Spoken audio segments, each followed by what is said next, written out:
అషిక్ ఏం చేస్తున్నావు? ఆకుంటున్నావా? అప్ప చేస్తున్నావా వాళ్ళకి? డాడీకా?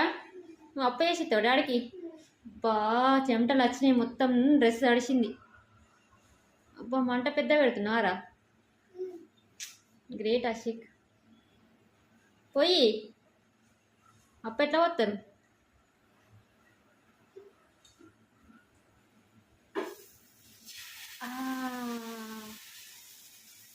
అబ్బా మీ డాడీ తింటాడా అది?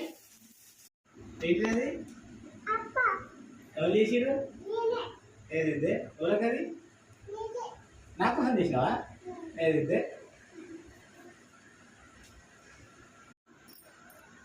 మంచిగా అమ్మ ఆశికు